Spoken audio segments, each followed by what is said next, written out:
Hi there.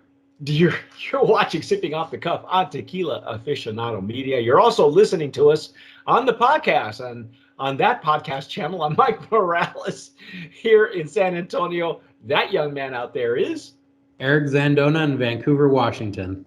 Eric, and I have been keeping each other company while keeping our distance socially. Boy, there's an oxymoron for the 21st century. Social distancing. Wow. Isn't that what we've all been doing anyway? I mean, I thought that's what smartphones were for. Yeah, I know, really, huh? So anyway, Eric and I have been tasting Toro de Lidia tequila, and personally, I've been after this tequila for like a year and a half, trying to get samples, probably even longer than that. And I finally got a channel through to the importer and a small distributor here in South Texas. Mm-hmm. The Blanco Spectacular, brand of promise winner. The Reposado was a bit disappointing. Yeah. So we've got the Anejo now that comes in a kind of a red tinged bottle. Yeah. And we're just going to pour it and taste it and tell you what we think. And then we're going to give you all the stats and stories behind that. So and we just broke the seal on these. I honestly have not had this whole line. When they were presented to me, I had I had some half-empty bottles that were brought to me. This is almost the same color as, just a hair over. Touch darker, which is interesting because it's about twice as old as the Reposado. Really? Yeah. I've got some very even legs and tears. I mean, there's nothing off-putting. Very, very nice. Oh yeah, very nice. Nice legs and tears. Mm-hmm. Not super clingy, but just naturally clinging to the glass. I'm using a Stasel Jarrito that I normally use for mezcal, and then Eric has his Glencairn. Yeah. Well, the wood notes are shining through on this one. Yeah. It was really weird because the Reposado was muted all the way around. Yeah. I think it needed a little time to open up, and then when it opened up, it was just all barrel, really. Yeah. So I feel like I'm getting some fruitiness out of this a little bit. Like we talked about some mango earlier with the Blanco. I feel like there's something going on there.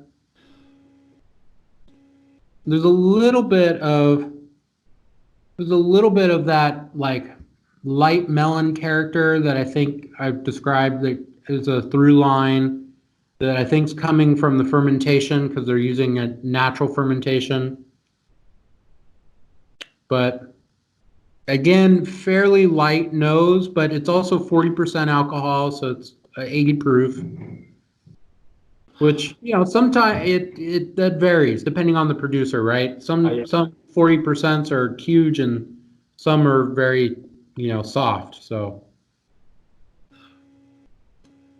Well, definitely more wood notes on the aroma that I'm getting. I know that I had to really bury my nose in my jarrito just to get any kind of notes, which was odd. I've never had that happen with using this glass. But I am getting more of the wood notes. Yeah. Well, let's dive in. Let's see what we let's taste. try it.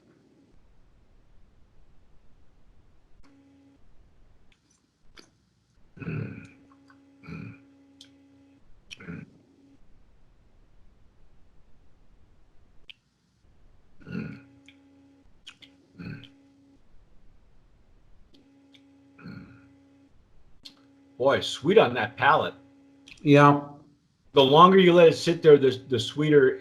I mean, the natural sweetness that I think we mentioned when we tasted the Blanco.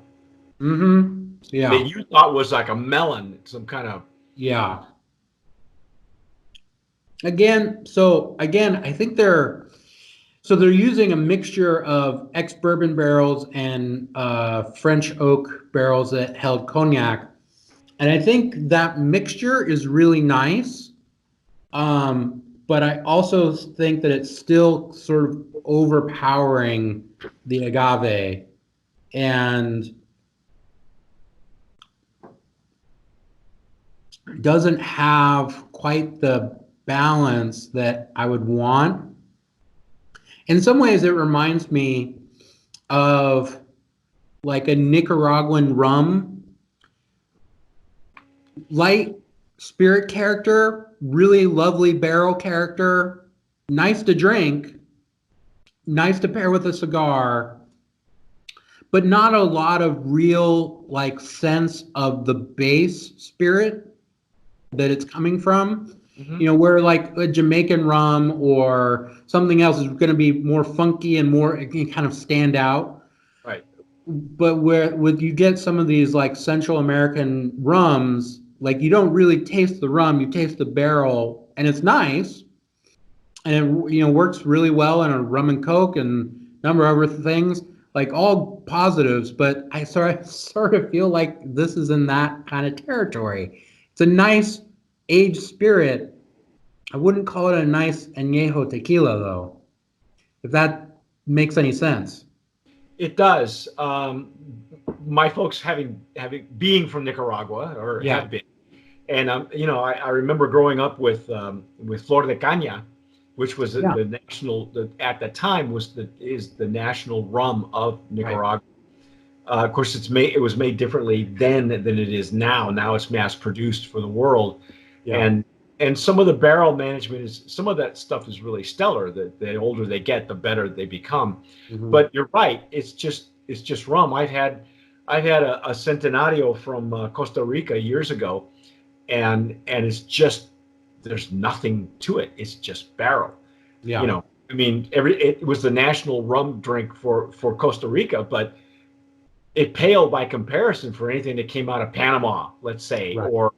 or Nicaragua. And now, I haven't had Flor de Caña in a long time. I've had one that was brought to me a while back, and kind of reminiscent of Flor de Caña at the beginning before it's been mass produced. Now it's just a how good is your barrel, you know? Yeah. This one, I was looking over the notes when you were mentioning that. This is supposedly a 75-25 mix of aged in American oak and aged in French cognac oak. Yeah. And they age it in 1.5 years.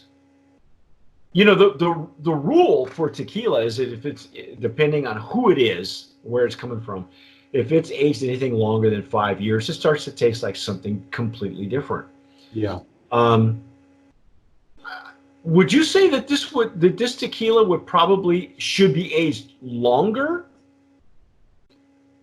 Because we talked about the reposado being aged less. Pull the age back. If you're going to blend it, pull it back a little bit so that the agave can shine. Would you say the reverse is true for this añejo, that maybe they should let it age longer so when they blend it, at least you get, I don't know, double the character, or am I just making stuff up as I go along? I don't know. I feel like it's. Is it salvageable is what I'm saying. Yeah. So again, I feel like I'm stuck in this a little bit of a predicament because I know what I like, and say like the Rejon Extra Añejo or was just like bursting with both barrel and agave flavor, so that we found this balance that you and I love. Right. Great. This is not that. So I'm struggling a little bit because I'm like, am I being unfair, or am I, by just saying, okay, that's my preference, and so that's why therefore this is not as good, or is that I think that is a real sort of benchmark of good añejos or extra añejos to have balance. I don't feel like this is a bad spirit. I think they're doing everything right for what their process is. I just feel like, again, I feel like there will be plenty of people who will like drinking this. It's just I think for a lot of people who I think are looking for that balance between agave and barrel are going to be disappointed. And so aging it more isn't going to help it that way. So, so that like that being said, I think you know, I don't. That's a hard thing. Finding the tequila really the trick is finding the tequila drinker who likes more wood than what we sort of do in the balance. I think they'd be happy with this. I mean, the crazy thing that we talked about off screen is that this is like a $35 bottle. Yeah. So you're not gonna like hurt yourself if you buy it and you're like, great. Yeah. So It's just, um, and you and I have had different spirits from including tequilas. We've had tequilas that sang to us, and we've had mezcals that have fallen flat on their faces. yeah, So I'm not going to say this just fell flat on his face, but I will say that it's okay, and it's an okay añejo, and I yeah, and I and it's just there to compete on the shelf space with whoever else is out there. yeah, But I know from the stuff that we've had from this distillery that they can do better, and yeah. they have done better. Well, this is the thing too. I think they're the like both the Reposado and the Añejo are showing us that their barrel management is actually pretty good in terms of like it's not over oaked. The mixture between the blend of the American casks and the French casks, they're doing a really good job with all of that. Maybe it's possible. No, I don't know. I know there are some distilleries. Well, they will make their cuts differently for different brands, Right. and it's possible that for this brand, for whatever reason, they're making lighter cuts, so it's like it has a lighter profile going in, and then plus it's bottled at 40. So those two things combined might be contributing to, because part of me feels like tasting through the three so far is that everything they're doing is intentional. Because the problem I see sometimes with poor añejos is that they just left it in the barrel too long. They didn't know what they were doing. They weren't checking on it. They were just like, well, we'll wait a year and see what happens. And then they're like, oh, it's not that great. This has like some finesse to it. It's just lacking the like agave soul that we want out of Right. it. So I that's why I think I'm struggling, because I think it's showing me that the distillery, the people working there are intentional. They know what they're doing. There's something missing in one of those steps that's, you know, hurting their effort. Well, it's so at the bottom line is it's missing an element. Yeah. It's missing an element. I see where you're getting at as far as the barrel management. They've even got the percentages of the 75 25 60 Yeah. 40 things like that, and I Yeah. like that. I like that they're being precise. Um, you're right. It could be that maybe they're making their cuts lighter. Maybe I don't know. Maybe if they reintroduce a little bit of the tails, or a little bit of the heads in the second distillation, it might bring back a little bit more of that agave character that we're looking for, so that when they put it in the barrel, it's not overpowered. Because, like you said, at this point, we have a rum, and you may as which is not what we want. We Yeah. want to have a little bit of agave character, and if I wanted rum, I could go get Flor de Caña or something else. You know, I mean, to be fair, the finish is all. I'm really like, as I'm talking, I'm getting more of the character from the finish, and yeah, it's all agave there. Like the finish, like as it lingers, it's really soft on the palate, but like what sticks around on your tongue, it's tequila, that's for sure. It's just when you're first tasting, when that sip and swallow, you're just like, it's barrel. It's there, so like, you could easily this could easily be an enjoyable añejo with a Connecticut wrapper cigar, right? And just you're not worried about your social distancing. I need some time with the kids, right? Dad's got to have his moment. Like, I'm gonna sit in the yard, smoke my cigar, have a drink. I'm not gonna think about it. I'm just gonna like be zen for a few moments. Yeah. It'll work. It'll work. It's just, It's not stellar. yeah. I agree with you. I agree with you. I think that if there was a way to bring, I tell you what, for me, if there was a way for them to bring back that agave characteristic in both the reposado and the añejo, then you're on to something. Yeah. Because, like you said, the barrel management is very deliberate. Yeah. So whoever, you know, um, I agree. I think for the price point, you can't go wrong. If No. if you're looking to like Eric said, if you're looking to just social distance and be zen, this is the tequila for you. Yeah. But we know that they've done better, and they just, in our opinions, and it's just our opinion. That's what we're here for.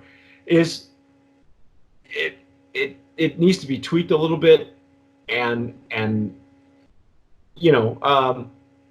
if they'd showed any agave on it at the forefront instead of in the background, Yeah, way in the back. way in the back, I would be really happy with this, because then I could actually call it Rejon Light. Yeah. But this is not. It's very soft. I mean, the finish is like medium to nothing. Yeah. You know, it'll probably stand up to any cocktail. Be great in the Paloma. It's a mixer. But if you're not careful, it'll get lost it'll get lost if you do it.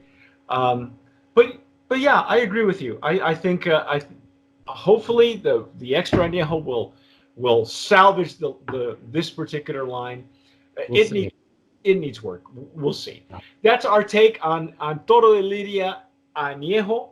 But stick with us, because we're about to touch base with the extra añejo. You have been watching and listening to Sipping Off the Cuff on Tequila Aficionado Media on all of our channels and networks. We are everywhere, just like the coronavirus. Unlike the virus, however, we enjoy the hot weather. So let's pray for warm weather, ladies and gentlemen. And we got all kinds of tequila that you can get, that you can look at, and you can have on your shelf. If you're listening to us on Spotify, that's great. Please download the podcast. If you're watching us on YouTube, hey, subscribe. If you've had this before, send us a note. Let us know. Subscribe, hit the notification bell, so that way whenever we upload a video with Eric, that you'll actually learn something instead of all the rambling I give you. And by the way, that's Eric Zandona in Washington, in Vancouver. I'm Mike Morales in San Antonio. And whatever you do, tomar sabiamente. Sip wisely.